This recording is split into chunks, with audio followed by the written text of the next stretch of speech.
Okay, let's just jump right in. We are doing a deep dive today on a story that is really about so much more than just a creator changing platforms. It's way more. It's about the high velocity mechanics of modern fame, money, and controversy. Exactly. We're looking at the very, very public transition of former kidfluencer Piper Rockelle to the subscription platform OnlyFans. And this is a huge deal. The sources are framing this as, well, part of a pattern we're starting to see. It's this high-stakes move that happens the second a creator, especially one who's been online since they were a kid, turns 18. Right. We've seen this before. We have. About 5 months before this, Lil Tay made a similar move, and the reports were, what, $1 million in 3 hours? It set a kind of precedent. So there was already a benchmark, and it seems like Raquel's team wasn't just trying to meet it, they were trying to completely shatter it. Oh, absolutely. The numbers they claimed are, well, they're astronomical. They almost demand you take a closer look. And that's our mission today for you, the listener. We're going to unpack this whole thing, really digging into the sources. We've got 3 main areas we need to cover. Right. First, we have to scrutinize those huge financial claims, the record-breaking numbers she announced and why so many people were immediately skeptical. Then we have to look at the backstory, the controversial rise, the role of her mother as her manager, and this massive lawsuit that really hangs over everything. And that all leads to the third piece, her stated goal now, this public push for corporate and personal independence now that she's legally an adult. It's a huge declaration. And to really get the scale of it, we have to start with that first headline-grabbing claim. Yeah, the big one. Earning over $1 million in less than a single hour. It happened right around January 2nd, 2026. $1 million in under an hour, that's not just growth. That's like instant hypermonetization. It is. It's built on a decade of her entire life being public. It really sets the stage for everything that follows. So let's start right there. With the money, the claim was immediate, it was loud, it was all over X. Yep, the post read, "We broke the record. $1 million in less than an hour. You guys are the best. Thank you for changing my life." That was the opening shot. But it wasn't just the text, was it? They included what was supposed to be the proof. Right. The crucial piece of evidence, or so they claimed, a screen grab of the platform's dashboard. And this is where we really have to get into the weeds, because those numbers tell a story. Okay, so break it down for us. What were the income streams on that screen chart? So there were 3 main lines. Subscriptions were the biggest chunk, listed at $896,000. Wow. Just from the entry fee, basically. Exactly. That's your base. But then, and this is really key for that platform, you had messages. That was listed at $299,711. And messages are different. That's more direct pay-per-view type content, right? It is. It's transactional. It suggests a strategy built around immediate, high-value one-on-one interaction. And then finally, you had tips. How much were the tips? That was $63,342. Hang on, let me just run the tape on that in my head. $896,000, nearly $300,000, another $63,000. Right. That's not $1 million. That's way more. It's way more. I'm getting something like $1.25 million. It's $1,258,711 to be precise. So the screenshot they posted, their own proof, showed they had actually blown past their announced goal by $250,000. So the headline was actually an understatement of their own claim. Exactly.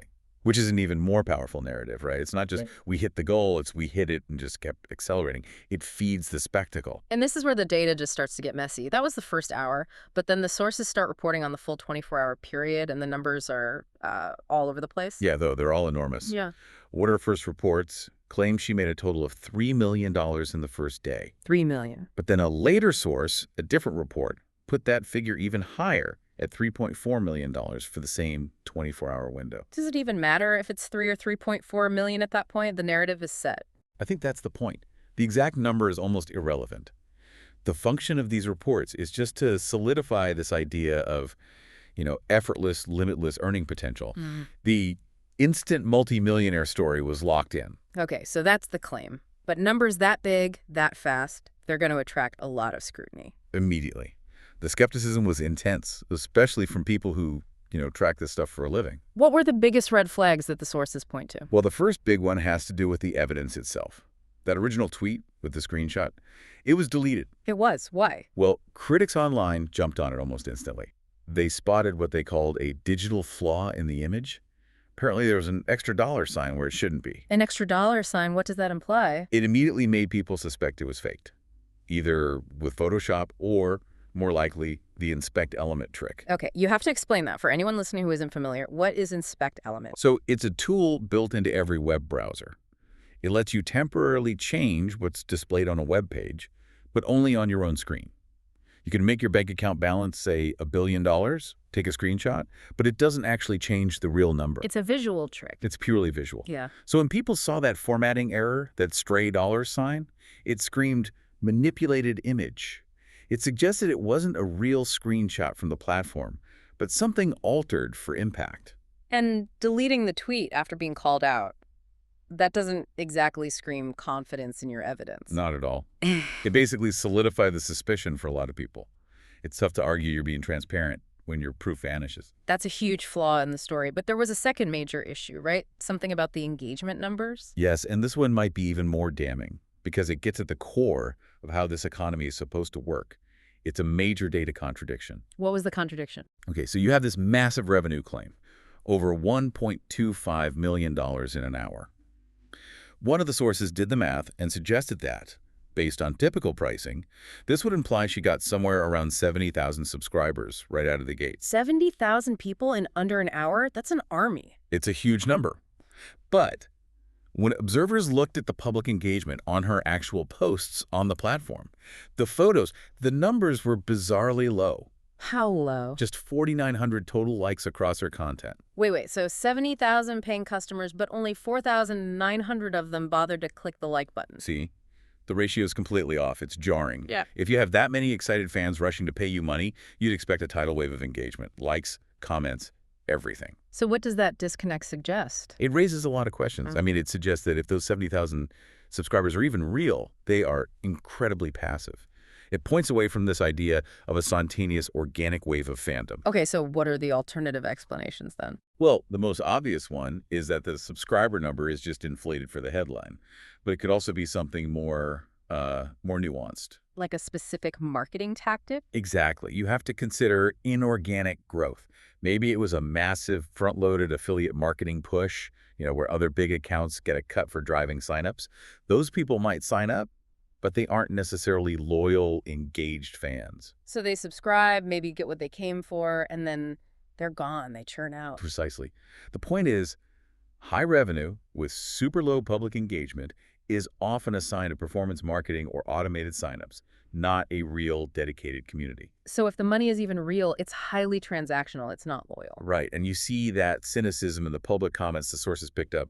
One critic basically said, "I'm sure she got thousands of creatures subscribing, but I'm pretty sure she's lying about the amount earned for attention and to make headlines." Which brings us back to the central idea here. The headline itself, the claim of $1 million, might actually be more valuable than the real money. I think that's the core insight.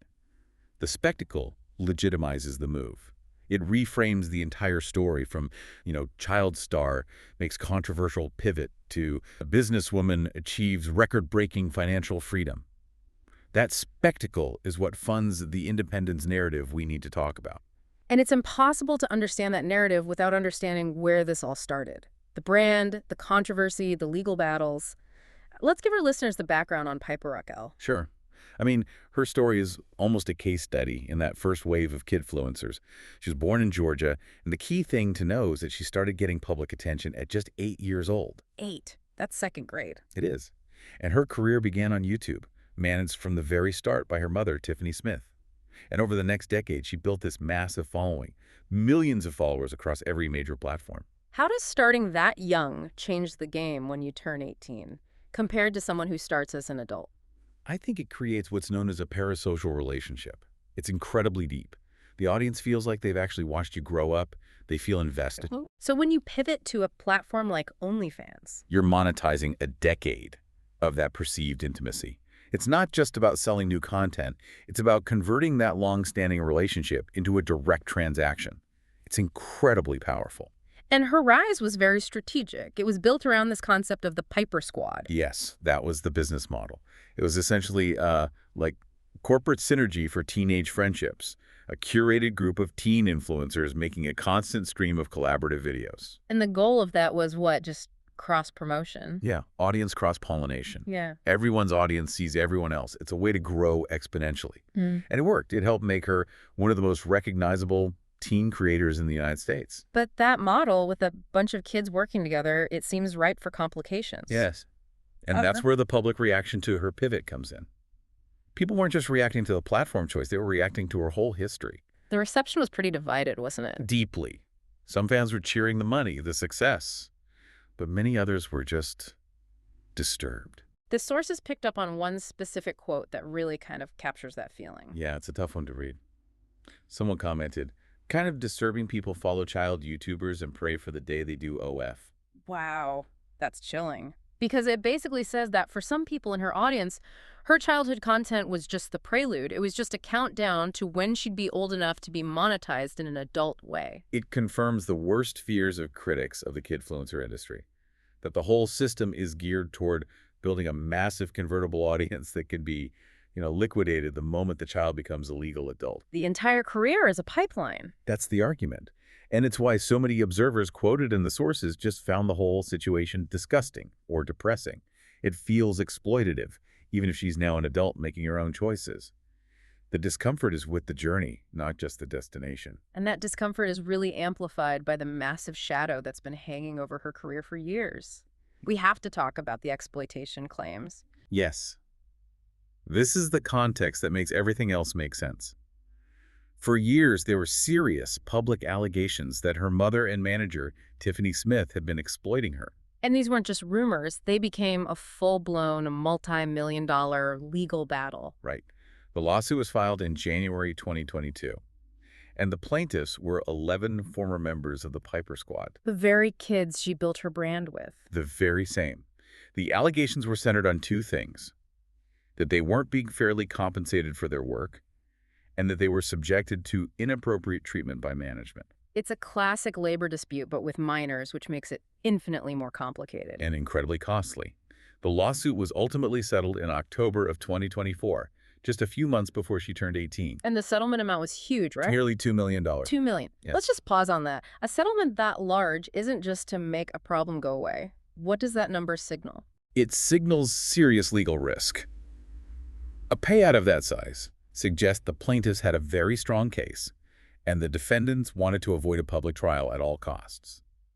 A trial could have been, catastrophic in terms of what might have come out. So it's basically a massive multi-million-dollar admission that the management and compensation structure for those kids was flawed at best. Deeply flawed. And it puts this enormous weight on the whole business, right as Piper is about to take control. That $2 million settlement provides undeniable context for why a radical change was not just an option, but a necessity. And this wasn't just happening in a courtroom. The story got bigger. It was featured in a Netflix documentary. That's right. Bad Influence, the dark side of kidfluencing. Her family's situation became a prime example of the systemic problems in the industry. Did she participate in the documentary? No. The sources say she declined to participate. She has spoken about the impact of it all, but she didn't want to be part of that external narrative. Which seems like a very calculated move to control her own story. I think so. It's a way of acknowledging the past without relitigating it in public. Her focus was clearly on what came next. So you have this foundation of fame built since age 8, but it's completely tangled up with these huge exploitation allegations and a $2 million payout. That's the baggage she carried into her 18th birthday. That is the entire framework. The lawsuit is the historical anchor. It makes her immediate, aggressive push for independence the most logical move in the world. Which brings us right up to the present. The timing here is so deliberate. The OnlyFans launch happens almost the second she turns 18. It's not a coincidence. It's a legal line in the sand. Turning 18 gives her the power to sign her own contracts, manage her own assets, and legally bypass her parents' control. And she announced very specific steps she was taking to seize that control. She did. She publicly stated her plan was to transfer full ownership of the central company, Piper Rockelle, Inc., from her mother to herself. So not just walking away, but taking control of the entire corporate structure, the name, the brand, the assets, everything. Everything. It's the ultimate act of corporate liberation. And the way she framed it was also very strategic. So? She said the move was a way to protect her family and manage her life independently. So it sounds like a mature defensive act, not an aggressive takeover. Okay, so let's connect the dots here because this is the heart of it. You have the history of the lawsuit, that massive liability. How does that directly lead to this huge, splashy OnlyFans launch? The connection is direct and it's urgent. The lawsuit proved that the old management structure was a huge liability. So turning 18 was her one chance to draw a hard financial line.